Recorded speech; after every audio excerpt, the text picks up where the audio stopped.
In the 5 years I was there, the company tripled in revenue from 25 million to 75 million. My variable comp was a percentage of the profits. If Merkle's profits doubled, my variable comp doubled.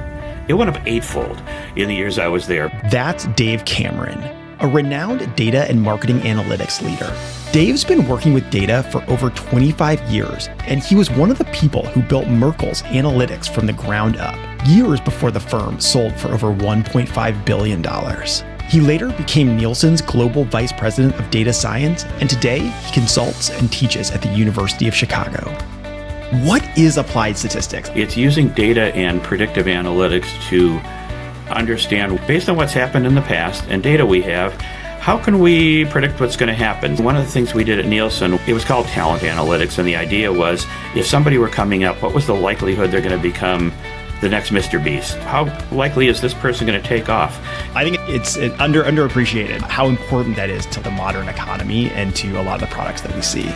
What I love about Dave is he has always had a clear eye for what type of work leads to him being fulfilled and successful. It was super exciting. But then I had a second child, and I felt like I'm really throwing myself into the job, and you kind of have to at that growth rate. But I don't want to miss my kids' childhood. I'm the only father they're ever going to have. I am reminded, talking to you, how much of a student you are of people as much as the technical side of things. If it doesn't fit your strengths, if it doesn't fit you, cut your losses, quit. The longer you spend there, the more of your valuable life you're wasting in something that isn't right for you. Dave, welcome to the show. Hello, Alex. Good to be on. Thanks for the invite. I was actually thinking about this before the conversation. We've known each other for a pretty long time now. That's true. How many years? You want to admit to it? I think we're going on 15. Wow. Which I know I don't feel that old. I don't know. That's not that old. But at the same time, I'm like, wow, whenever you can start talking in more than a decade, it does change your perspective a little bit. Yeah, it's interesting because, I've listened to several of your podcasts and I really like what you do, Alex. And I was thinking about it and saying, yeah, I actually met you like right out of college, your university days, didn't I? So the reason we met originally, most people probably don't know this, I actually started my career in measurement science or functionally data science at Nielsen. And at that time, you kind of were one of my first mentors, actually. And you were a vice president of innovation on the data science team, correct? Correct. I never really worked on tracking existing stuff or working on existing stuff. It was always, we're launching a new product. Can we predict what's going to happen? How much do we put into the budget? How successful is this going to be? Which was something I really enjoyed. And that's what my focus was at Nielsen for most of my time there. R&D, doing the cool new stuff with a company that, many people know for things like TV ratings. And it's a company that's been around for, over, probably 100 years at this point, which is kind of crazy also to think about.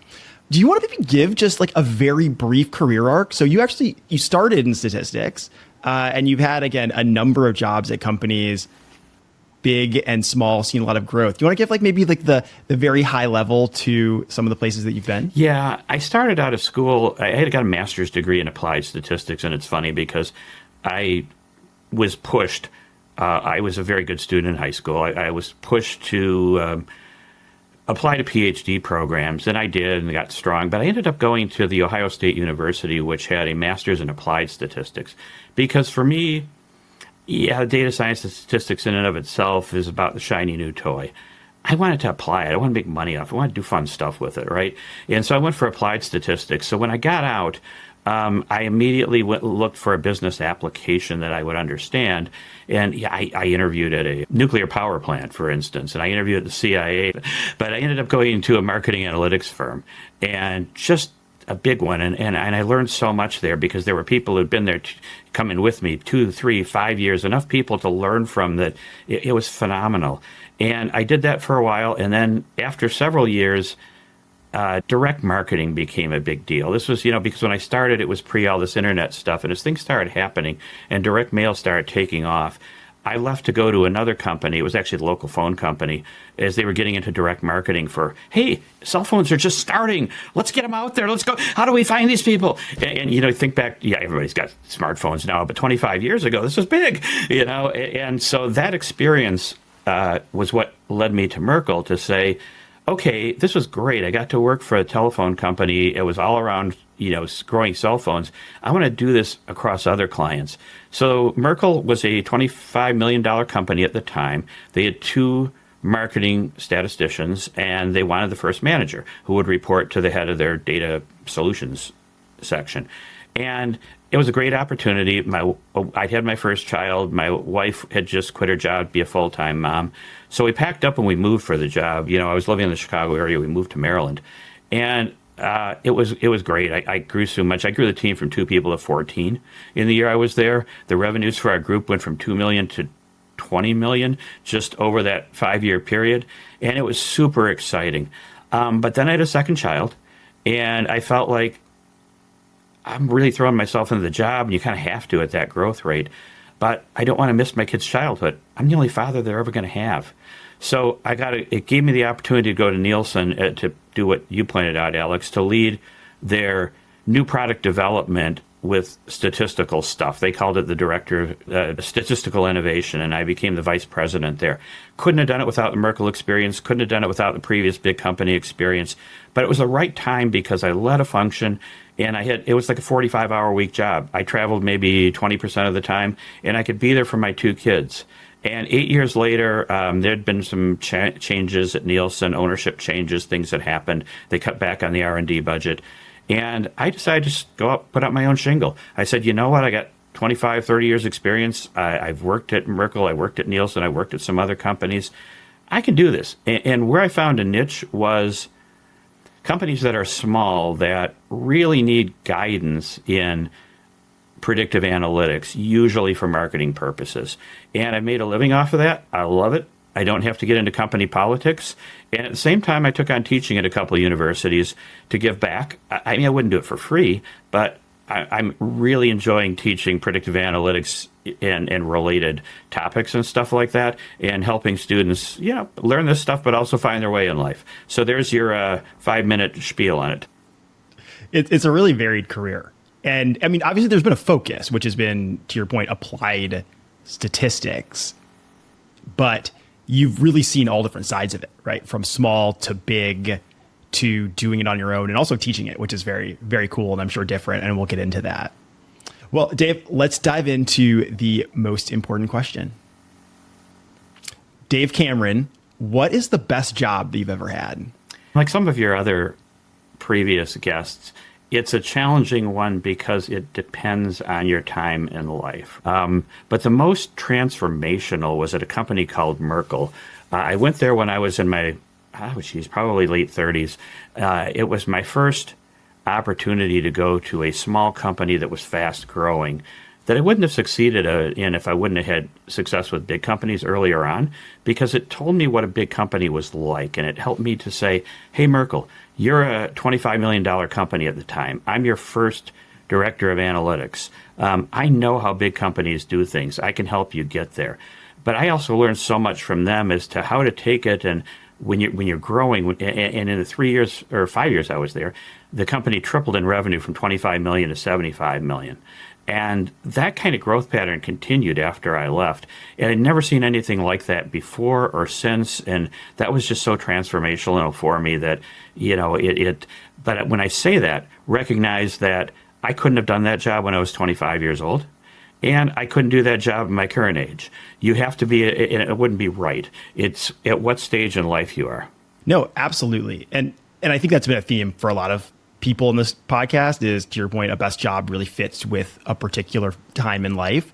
Actually, you alluded to it for a second. Can you maybe give a couple minutes on what is applied statistics? It's one of those career titles that everyone sees and everyone knows it's growing, but I don't know if people know exactly what it is. Yeah, I would say in layman's terms, it's using data and predictive analytics to understand what could happen, what's the likelihood of what could happen. So like there's 3 different types of analytics. Descriptive analytics is like what finance people do. Hey, we shared what happened. Here's how much money we made. Here's what our return on investment was in the past and all that kind of stuff. And then you have prescriptive analytics, which says, based on the data we have, like what Walmart would do is, here's the optimal inventory for each of our stores. But predictive analytics is in between. It's not really that clear. It's like, okay, based on what's happened in the past and data we have, how can we predict what's going to happen? So I said I worked in new product development heavily. So we're launching a new product. And one of the things we did at Nielsen was, it was kind of an influencer type of thing. It was saying, it was called talent analytics. And the idea was, if somebody were coming up, what was the likelihood they're going to become the next Mr. Beast? And I'm hoping most of your listeners know who Mr. Beast is. But how do you take previous people and look at their YouTube career and see, okay, how many subscribers are they going to have? How much can they monetize? And taking the data that you can get from past experiences and the data on the current opportunity and see, all right, where's it going to go? How likely is this person going to take off? And I led that, the algorithms behind that, and how we would get the data and how we would develop it to be able to say, this creator is going to be not Mr. Beast, but it's going to be huge. They're going to have 10 million subscribers. This creator, yeah, tell him that's nice. You get a couple thousand. Have a good life. There's so much math behind, I think, the way that many of the products that we see operate, whether it's, to your point, it's like kind of media companies, social media, and data science in some ways powers that, right? It's not only it's predicting, again, what kind of videos and people will be successful. It's very cool. I think it actually is. It's underappreciated. Maybe not underappreciated in tech companies, but I think overall underappreciated how important that is to like the modern economy and to a lot of the products that we see. Yeah, I mean, pre-internet days, so much was there was a lot more reliant on marketing instinct and experience and stuff like that. Now that's important, but if you don't do it with the data, you're going to lose to your competitors. Right. No, absolutely. So going to Merkle and your best job there, obviously you saw it through a ton of growth, a really unique experience. What made that job so fulfilling for you at the time? And I don't know, are there any stories? I also know that you got to work very closely with David Williams, the CEO of Merkle, who I think both of us have a lot of admiration for. You know him really well. I've only seen him from afar, and I'm always like, gosh, this guy's so smart. What made it feel like your best job? Can you any stories in particular that come out to you? Well, let me give you the context first on David Williams. So David is a entrepreneur who built Merkle for almost his entire career. So he was 25 years old. He literally had run his own business in high school, graduated with a finance degree or something, was a stockbroker, and got an opportunity to buy a company from a guy's 24-person company, probably around $2 million in revenue at the time. I mean, this is, $1989, right? And he took it, and he had just a vision to really grow it. And 10 years later, in 2000, when they were courting me, the company had gone from, say, 2 million to 25 million and 24 people to 200 people. And he was like, I want to take it to the next level. I want to do a lot of analytics. We're going to get really into the database marketing arena where we can help clients grow their business through a database setup. And I had the opportunity to build what they called Data Source at the time. It was their consumer database that was built around the ability to predict, not to track, not to, you say, how did sales do and that kind of, but really to predict. And that was a great opportunity. I said, I can do that. And trust me, Alex, I had to convince my wife. We lived in Chicago ever since we got married. I had a couple of jobs there. If she hadn't quit her job to be a full-time mom, I don't know that I would have been able to take it. And went there, and we moved and everything. And I was a little bit dubious because I was nervous. It's like, oh, my wife quit. I got a baby. Am I really willing to risk this? But David was so convincing, and his vision was so much out there. And my immediate boss, who was the vice president of data solutions, they called it, had told me about some of the success stories. So that's the context. So going into that, we would find ways to do things that we were competing against big corporations that had established ways of doing things. So one of the examples was we had a client that was a prospect that was a lawn care service company. And they were with one of our big competitors that had, established ways to do things. And they were selecting people based on two criteria. So they're prospecting for new consumers that want lawn care. And the two criteria were income and how close you are proximity to an existing customer. So what I mean by that is if your next door neighbor's got a beautiful lawn and you don't, you're a lot more likely than if you live 10 houses away, right? But you also have the income to afford it. Well, I went in and thought about it and I said, well, my neighborhood, it's not income, it's net worth. We have a lot of people who are 70 years old who are getting their lawn done, who are in Social Security, but they got enough money stashed away. They don't want to mow the lawn anymore. They're going to do it. So what I did was I came up with something called Merkle Wealth Rating, and we built it, and we beat them by 40% in terms of the revenue that came in. And we could do stuff like that because we were young and nimble, and I was, again, new product development. We came up with Merkle Wealth Rating. The chance to do that was great. And our competitor was like, we're 10 times the size you are. We've never heard of you. We lost to you.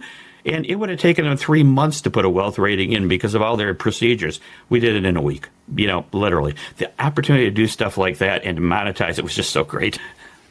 That is part of the magic of a smaller company. And it's talked about, I feel like, regularly, but worth putting a fine point on. Whenever you're small, you can just try stuff, right? There's not as much process. There also just isn't as much to lose per se, right? You don't have a product that you're going to displace that's probably already making a lot of money. And you're like, hey, let's try this, right? Let's try it and let's implement it. And if it works, amazing. And, obviously this is one of those areas where it did work.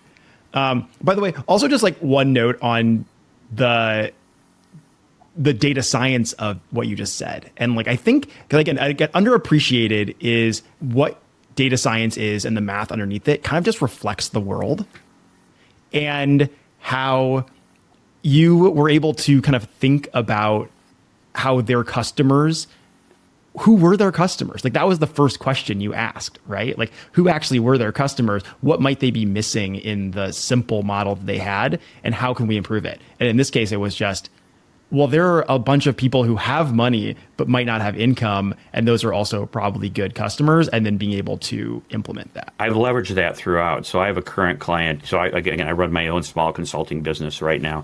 I have a current client that's a university, and they're looking to optimize donors and say, oh, how can we find people who are willing to donate a fair amount of money? And when you give it to the 23-year-old out of school, runs it through a machine learning model, puts all the data in, I step back and think about it. And one of the biggest predictors was when your youngest child is grown and moved out.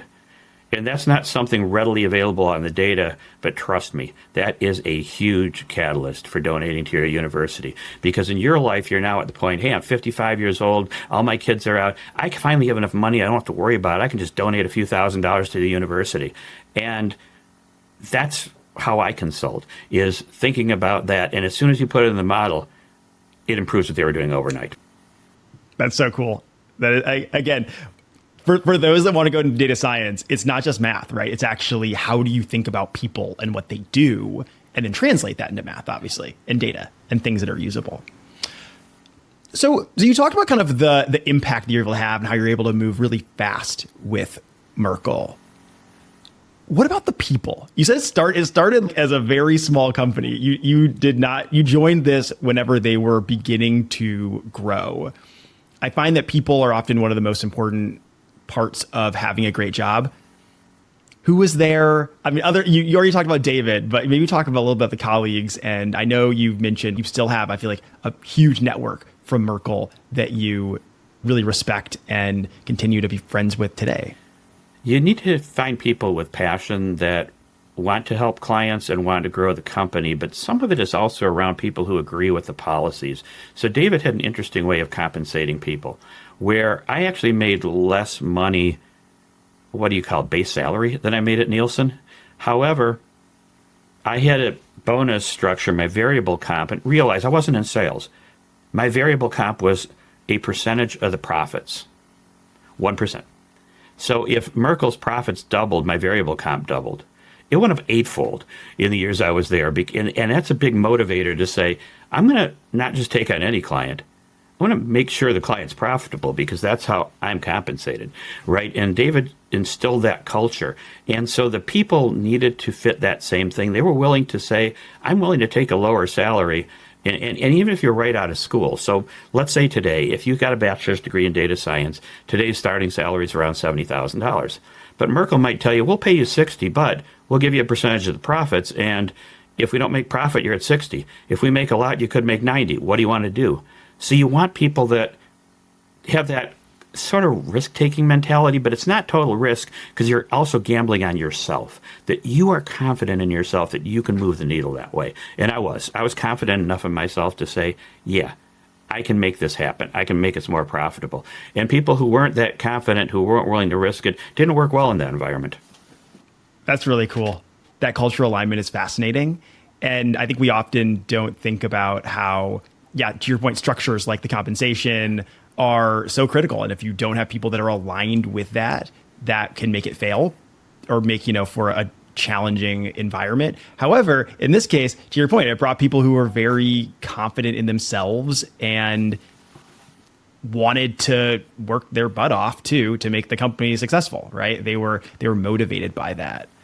That's an interesting part of the Merkle story, which I don't know if we've talked about as much. So talk to me maybe about also how Merkle changed. To your point, it scaled from 2 to 20 million in under 5 years. Was that stressful? Also, how was it maybe different from when you first got there to when you ended up leaving? My group, the data solutions group, the division I was in that went from 2 to 20 million, that enabled me to start with 2 people and hire up to 14. The company had tripled in revenue. We were just the biggest growth engine within the company at that time.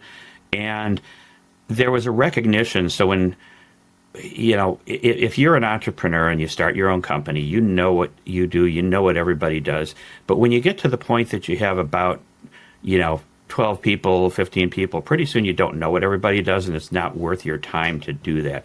Your time needs to be focused on delegating, and that's finding good people and delegating. And that's what changed a lot, is when I started and I had 2 people, I was actually a hands-on manager. By the time I got 5, I was just managing the team. By the time I got, at the end when I had 14, I didn't know what everybody did on a day-to-day basis. And I found that exciting. I was focusing on, oh God, you hit a podcast person on before who said in the business versus on the business. And the idea when you're in the business, you're focusing on what everybody does on a daily basis and all that kind of stuff. On the business, you're focusing on growing the business. You're focusing on the vision. You're moving from a day-to-day manager to a leader. And I saw Merkle go through that. David Williams was always a leader in my time there because he was wired that way and it was big enough. But I got to watch me and all my peers move from being managers to truly directors, where we were saying, we're no longer managing what's going on. We're hiring good people. We've got them in. We're seeing, how do we grow this? How do we take it to the next level? And again, with my focus on new product development, it's less about meeting the day-to-day client needs. It's more about more of the Merkle wealth rating things. And, how can we come up with a new offering that we can leverage that to expand our client base? I think one of the things that's made you so successful, and I'd actually love your opinion on this, is you both blend the technical skills of data science with people skills and the ability to be a manager and a leader. Can you maybe talk to me about the relationship between those skills, how you think about them? And I don't know if you have an opinion on whether one or the other has been more successful or more important to your success. I'd love to know that, but maybe also the interplay, like how have they worked together to make you successful? I'm going to hit it obliquely via an example first. So the person I had that at Merkle, I had 2 people early on, one of whom started a week before I did and I inherited, and the other was my first hire. And when I was giving them work, the person I inherited, he was the slowest worker on the team. Even when we had 14 people, he was the slowest worker on the team. But he never made an error. So what I learned was, this is him. I assigned him to pharmaceutical clients where making an error could mean somebody dies, right? That kind of thing. Whereas the other guy had good models, but he would get 90% of the way there and 20% of the time and say, hey, this is good enough for the client. And for clients that that was great. They'd grow, they'd take off and go with it. And so one of the things is you have to learn, where do you stop, when you're building a model? And the guy that never made an error that was the slowest was for clients that needed perfection. They needed like pharmaceutical. They needed because of legal. For someone who was like starting a new business or was saying, hey, this is marketing. I can do the 80-20 rule. You get me 90% of the way there and 20% of the time. That's great. Then understanding that. So it's also for as a manager moving to a leader is understanding that you want to put people in the roles where they're going to both help the company succeed and play to their strengths. So the first guy that never made a mistake, giving him clients that you could take all the time in the world as long as you were perfect, he loved it. This is what he wanted. He's still there at Merkle 25 years later. The other guy, who really wanted to have an impact fast and said, hey, I've been doing this model for so long. I'm only making incremental improvements. I'm done. Let's move on.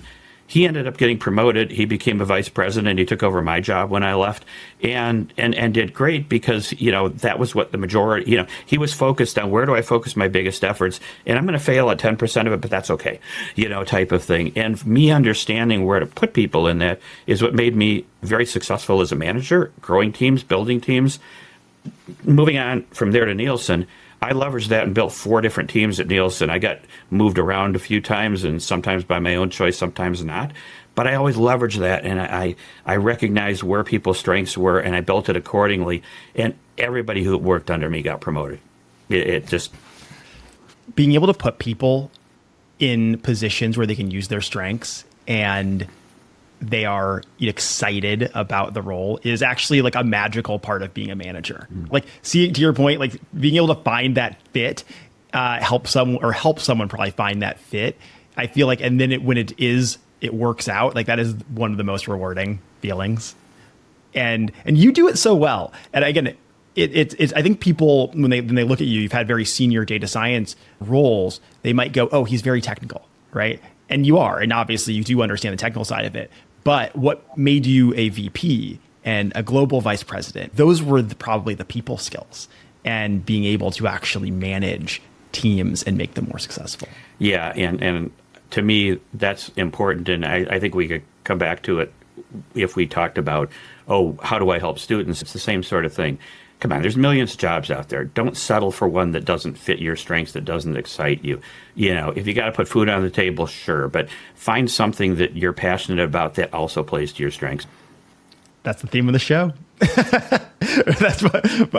So actually, okay, so I think this is a really good moment for us to take a little bit of a break, and then we can come back and we can talk about some pivotal moments in your career. Crossroads. Dave, was there a moment or decision that was pivotal to your career and helped you get you to where you are today? I'm going to cheat and say there are 3 of them, maybe even 4. Absolutely. The first one is when I graduated with my master's degree. I had said I interviewed with a nuclear power plant and with the CIA and in a third company that was focusing on marketing analytics. Your first job often sets the stage for your career if you stay there for a while. If you realize 4 months in, no, this isn't right for me, cut your losses and move on. But the fact that I started in marketing analytics, that's been 95% of what I've done since. And so that was pivotal. The second one was when I had 9 years experience. I was a manager title. And I recognized I really wanted to get into database marketing. It was growing to get into that. And that, with the stat background, was so pivotal. It was just a growing area, which enabled me to go to Merkle. And, of course, making the decision to go to Merkle and learn what I did was pivotal.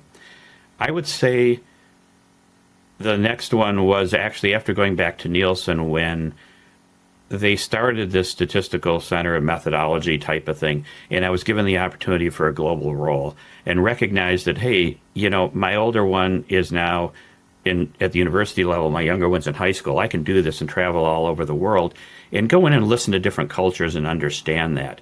And what that led me to do when I started my own business, which of course after Nielsen was pivotal in trying to go on my own and be successful, is understanding that I've dealt with so many different cultures, countries, subcultures within the U.S. that I've got the experience to go into ask the right questions on where people are coming from, because, different companies have different clients, they have different followers, they have different cultures and stuff like that. And understanding there's not necessarily a right or wrong, it's just there. And I had a meeting once with, Pivotal, I'll go back to the global one, where I had somebody on the call from Germany, me, and a person from China.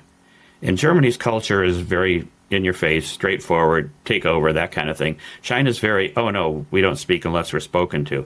So I had to find a way to shut the German down from time to time and to convince the Chinese person, look, I really want your opinion. Your culture's a lot different. But I wouldn't have thought of that if I didn't have somebody who reported to me in China at the time. Working in a global role, you really see how cultures and people are both very similar, but also can have these differences. And there is something just really fun to it. I feel like it kind of shrinks the world as well. I remember when I was working for Nielsen, again, we had Nielsen, if you don't know, it was very global company working with businesses, retailers, and consumer goods companies, and also media companies all over the globe. And so I remember at one point being up at like 3 a.m, giving a presentation to the leaders in our Asia Pacific team. And there was something just really fun. You're like, oh my gosh, I was 23 years old at the time. And I'm talking to someone in China and Australia about, what we should be doing. And, we're all working on the same problem together. One of those things that I think I underappreciated at the time, but looking back, I'm like, oh no, that was actually really cool and gives you a really nice perspective. Yeah. And just so people are aware, Alex and I only toward the end for him for maybe a couple months actually worked on the same project ever. For a long time, we sat on the same floor at Nielsen's Chicago area headquarters, and it was strongly encouraged for people to come into the office because you just learn from each other in hallway conversations. And I wouldn't have met Alex, he wouldn't have met me if we didn't both come into the office 90% of the time, because we never actually worked together on anything. But he graduated with his bachelor's from Northwestern University, which was one of the best places I would find new candidates.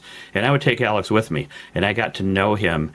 He helped me recruit when I was hiring for Nielsen, and I got to know him because we would travel, we'd have lunch, and then we'd have a bunch of interviews and stuff with people out there. And Nielsen really encouraged that. I mean, some people today would say, oh, I want to be able to work from home. But the downside is we wouldn't have met each other. And I wouldn't have reached out to Alex to say, hey, you can help me with recruiting. You graduated from here 2 years ago. I've been out for 20 years. But I know a lot more around the company about what makes people successful here. And between us, we could team up. And at 24 years old, Alex can attest, I treated him pretty much like an equal and said, help me with this. It's a really good point. I have such mixed feelings about remote work. Like part of it, I really love and appreciate. I think that there's a time and place for it. And even Nielsen back in the day, they encouraged people to go to the office, but they were in many ways very tech enabled. So I remember, we'd work from home, or I'd work from home maybe 1-2 days a week occasionally. And obviously we'd be able to travel, and, we had all the video conferencing, but at the same time, it was actually pretty magical that everyone was together. And especially in those formative years for me, it was great to be able to run into people like you and Frank Petrowski, who was the head of data science at the time, John Lewis, who was the head of our entire client business. I remember having lunch with him and just walking into his office. And so I have a lot of mixed feelings about this. Remote work is great in some ways, but you do miss something. You do lose that ability to build those ties, especially with people you don't work with every day. Moving on a little bit, you have now gone out on your own and did consulting. Talk to me about that transition, what that was like. What do you like about consulting versus working for a big company, but also vice versa? Maybe what do you miss? When Nielsen ended for me, and the reason it ended was primarily, there were two reasons, but because I was heavily focused on new product development and not the day-to-day, Nielsen had cut the research and development budget significantly, and I had to let people go, and I realized it's not fun for me anymore, as a result. And that was the primary reason. And I wanted to go to another company, but I liked the Merkle thing. I wanted to go back to some place where I could grow it. But I recognized that companies at that stage, now it was 13 years later than, my time at Merkle, and I was a lot more senior, and they didn't have full-time jobs for someone like me. And so what I realized is coming in, like I had a couple that were 10, 15-hour week contract jobs. And I would get paid a lot more on an hourly basis than if I were full-time, because they'd say, hey, look, Dave, we'll bring you in full-time at 40 hours a week and we'll pay you, X dollars an hour, but you're not going to have $40 a week worth of work. I mean, you might have 10. But because you're not full-time, instead of paying you X dollars an hour, we'll pay you X times $1.7 an hour. So now I'm getting a lot more money on an hourly basis, and I'm at that point where I went to Merkle, where I'm building out a new capability within that team, and they would have people internal. They would have people who were, 30 years old, who had enough experience to run with it once I taught them, but not enough experience from other areas to say, ooh, how can I build this because this company hasn't done data science or predictive analytics. And so I found a niche, and I really enjoy it because I go in and a lot of these are exactly that. It's a 3-month contract, and I'm working for 10 hours a week for 3 months, and then I'm done, and I hand off. And it's great. I teach people and all that. The downside is I don't feel the sense of ownership that I did when I was in a bigger company or whatever, because they make the decisions. I had a client recently that opted not to do what I gave them. I mean, they paid me my money, but they didn't do what I wanted them to do. And it's like I had to shrug off that, well, I'm not an employee. I got brought in on a short-term contract. Here it is. Right. That's the double-edged sword of consulting. Is it is hard. You don't get to really implement oftentimes the stuff that you build or the stuff you advise on.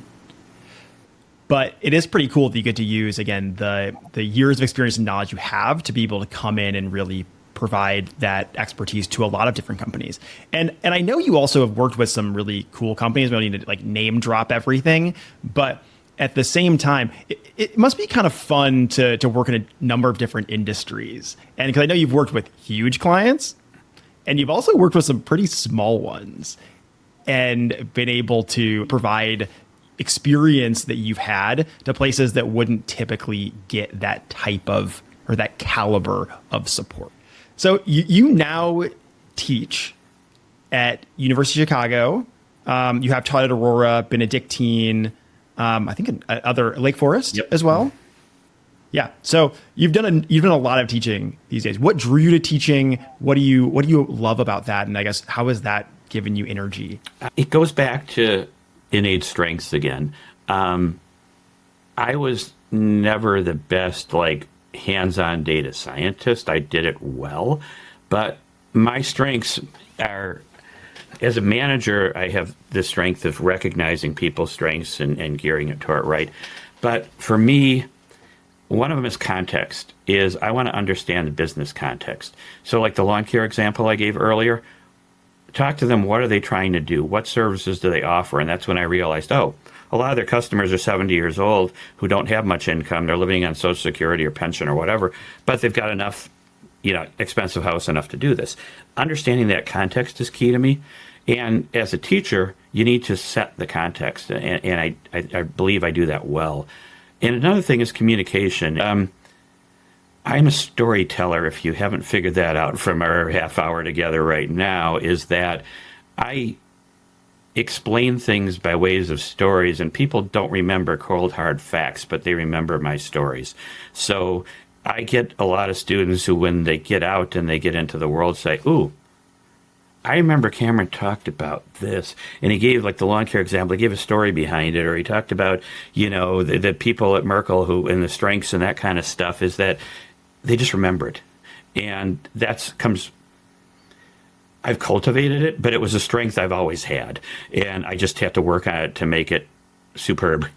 And it comes through, because I think you really do a good job of bringing, again, data science down to a real human level and real examples, to your point, of how it actually affects business and affects people's lives. That's something I think I've always been really impressed with you. it's come up in this conversation, and I don't want to gloss over it, because it is I think it's a rare skill to be able to take something so technical and be able then to make it applicable to people's lives. It is both the people skills plus the ability to tell stories and the technical skills that have probably differentiated you from other data scientists. Yeah, I mean, that's what got the promotion to global VP at a $6 billion company. It wouldn't have happened without that. Everything you mentioned there. But the difference is, like the guy I said that's still at Merkle, who never made an error, did everything right. He's probably the best I've ever met in there. And he's got steady employment and he's making a living off of it. But he's never going to do anything other than what he's doing. And if that's great, that's fine. It depends on what you consider to be success, right? So I'm just giving that as an example of saying, I did really well. I'm doing well financially. I could afford, 8 years ago to go on my own when most people my age were like, oh my God, I got to find another job. So I have that. But it doesn't mean that if you're not a great programmer, coder, predictive analytics person, you can't do well. You're just not going to move into management. It's a really good point. That's not for everybody. And I think if you are happy doing just being in the code, also that's amazing too. I always think it's really important to note that if you're happy doing what you're doing, that's success, right? That is actually, just as beneficial. And you don't need to have these other skills just to move up for no reason. I think one important thing to add to that is think about it and realize it quickly. So when I grew up, there was a big stigma about, don't job hop. People want people who are going to stay for a while. They're training you. They don't want you to leave in 6 months because the first 6 months they're losing money off you. They train you. They want you to be there for 5+ years. But if it doesn't fit your strengths, if it doesn't fit you, cut your losses. Quit. The longer you spend there, the more of your valuable life you're wasting in something that isn't right for you. And okay, it's different if you're 22 years old and you got married and you got 2 kids at home because you started early, then you got to do it. But if you're like most of us and you graduate from a university and you get out there, if it's not right for you, don't worry about the resume. Think about your broader life and say, if you got to quit 2 months in because it's just not right for you, that's not a reflection on you or the company. It's just not the right fit. That's so good. All right. You are preempting the advice segment, Dave. So how about we take a 2-second break and then we'll get back with some advice. A message to a future traveler. All right, Dave. What's one piece of advice that you would give to people searching for their best job? Understand your strengths and where you can apply those for a company that really values it. And I've given examples throughout, but for many people, it's not about the skills. You have to differentiate the skills from the strengths. So in data science, 90% of the people write code in Python. Okay? It's not about whether you was a very much of, I'm going to stop when I get far enough along the client can make money off of it, and then I'm going to move on to the next one. And we're going to maximize the clients that come in. And not, when you get to the point where I don't want to say it's diminishing returns, but you're spending a lot of time just to get 1% improvement, he would just stop. And for a lot of analytical types, they're like, no, we can't do that. We can get this 1% improvement. But he realized his strength was saying, no, we got enough. The client's going to make more money off this. Let's do it for the next client. Let's move on. Let's build the business. Is understanding that. And I'm going to give a tool here that I think is a help. I have 2 children. They're 29 and 23.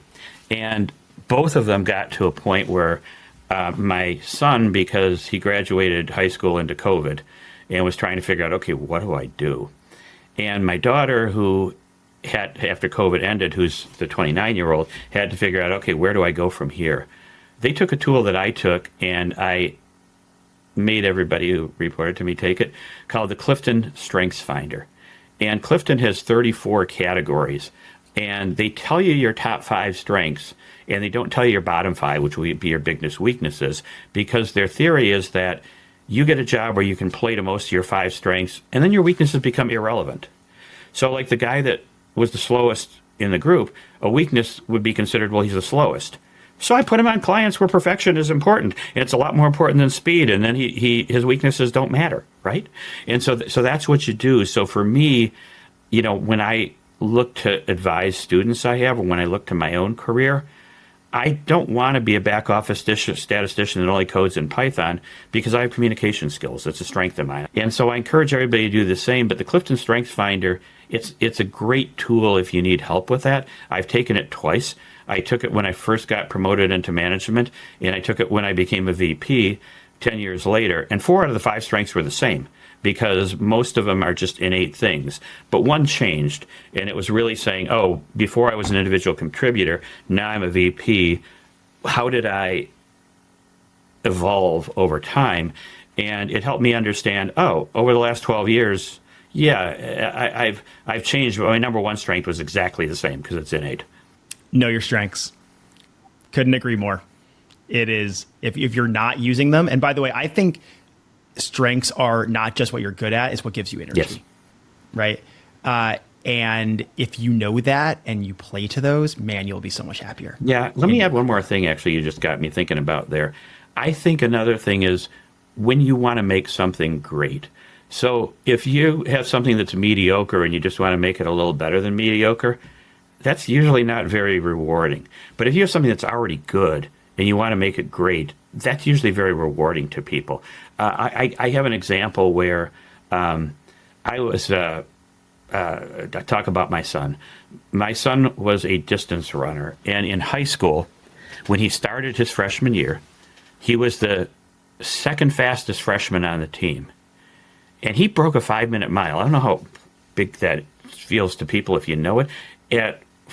He had just turned 15. He broke a 5-minute mile, and he was the second best freshman on the team, and he was excited. He really threw himself into it, and so then he got to sophomore year, got a little better, but by the end of sophomore year, he realized he's going to be good, but not great. He started as a, quote, mediocre runner. When I say mediocre, it's like average for high school. But for a freshman, he was really good, but average for high school. And he got better. He broke a 5-minute mile.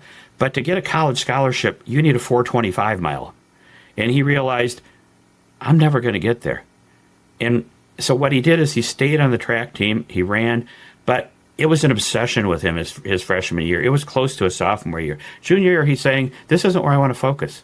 I'm not going to become a world-class runner, a national-class runner, and I enjoy it, but it's going to be a hobby now. Versus, and I use that as an example because if he could have turned it into a career, he would have thrown himself into it full-time and done great at it. But he recognized that it's not something he's ever going to be great at. And so, but he enjoyed it. And so the subtle distinction based on what you said there, Alex, is you enjoy it, but you're not going to be great at it. Then you don't make it a career. You make it something you do as a hobby or as a side thing. The career has to be both, something you really get energy from and you know you can be great at. I love that advice. Dave, this has been so much fun. I am reminded, talking to you, of what a joy it is to work with you and talk with you, and also how much of a student you are of people as much as the technical side of things. So thank you so much. I really appreciate you spend the time with me today. Yeah, likewise. I appreciate it. You ask really good questions. You get me thinking about things that, they're just like innate in here, but I haven't thought about, this is how I'm wired. Yeah, sure. Well, Dave, it's a joy. I will hopefully see you downtown or out in the suburbs. All right, thanks. Thanks for listening.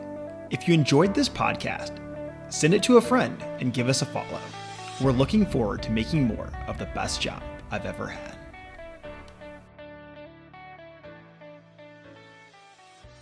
Were you sad that neither of your kids went into data science? I would say no, because it goes back to the Strengths Finder. My son didn't even really go to university. He was a star actor in high school, and so he's a professional at a dinner theater called Medieval Times in the Chicago area, where he's a knight and he plays to the crowd, signs autographs for 16-year-old girls. But, oh my God, he's so excited about it, and he loves it and everything, and that to me is more rewarding at that point. And my daughter's funny. She's the opposite. She's an introvert. If she didn't have to talk to people over the course of the day, she'd be perfectly fine. And she works as a zookeeper, and she loves working with animals and sharing stuff with people, but she's not analytical, statistical, math-minded in the slightest. But you want somebody to take care of a wild wolf and not get bitten by it, you couldn't ask for anybody better.